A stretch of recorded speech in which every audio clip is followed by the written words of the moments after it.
Are you worried that you don't have enough space to grow a lot of food? Well, today we're going to show you a game-changing technique from our friend Blake, who's learned to take everything vertical.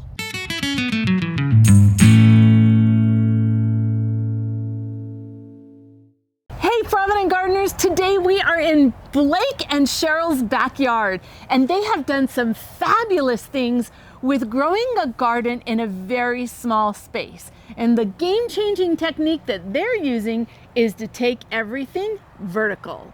So Blake, tell me about, okay, he's growing lima beans, but we'll forgive him for that. We love lima beans, so tell us about this.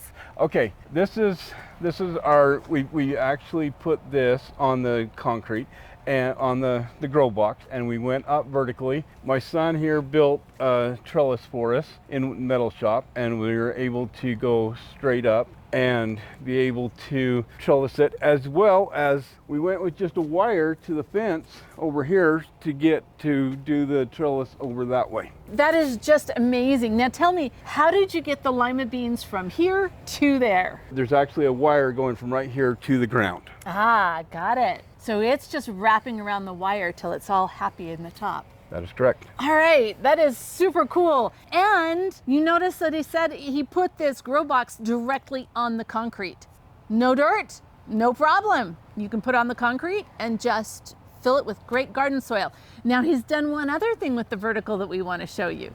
Okay, Blake, I love this. Tell us about how you went vertical with just this fence. Okay, we did 2 T-posts and just a netting that we had left over, and was able to go vertical with the cucumbers. We did this to kind of help out with the powdery mildew. I realize we have a little bit in here right now. It's just a recent thing. It helps get the air circulating through the cucumbers, as well as it pollinates better because of it being in the air. I love that. And then down at the base, not only do you have cucumbers growing, but you've got other things growing at the base of this. We have flowers to pull in the pollinators so that we're able to get more pollination growing. Okay, Blake, I love this tunnel. Tell me about the tunnel. Okay, we did this for the first time this year. We decided to do our melons up on a cattle panel. We support all of our cantaloupe and that with netting so that we're able to have it not just have the melons fall off when they're ripe. Also, we got a watermelon on the back side. This really improved our space. We used to have a 200-foot space that we used for just melons, and now this is actually just 64 square feet, and it actually yields the same amount. That is crazy. And we also noticed that it pollinates better because it's in the air. And you've got more pollinators down here, same thing on the ground. Yes. And yet by going up, you've just done a really good job of increasing your yield. Correct. It also looks like it's a whole lot easier to pick. It is that, as well as the kids love it. They just love actually coming out here and looking at it. That's so cool.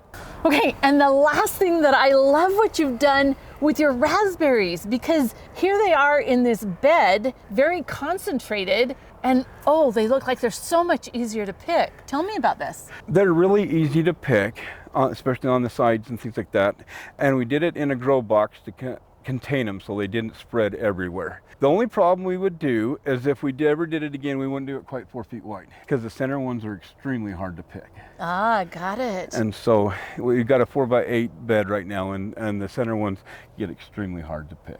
Okay, and the very last thing that I noticed about the vertical here that is beautiful, check out your tomatoes. They look amazing. Tell us about what you're doing with your tomatoes. We've just put them in cages, and this one is Better Boy that we did this year. We've already processed about 10 pounds of tomatoes. We turned them into a ketchup as well as barbecue sauce. Oh, yum! Oh, yes. Yum. I need that recipe. I will get it. Okay, I need that recipe. Blake and Cheryl are a fantastic example of how, in a very small amount of space, when you think you shouldn't be able to grow things, you can produce a tremendous amount of food by not only using your horizontal space, but going vertical. So my Provident gardening friends, don't be afraid to get a little bit of dirt under your fingernails and turn that dirt into dinner.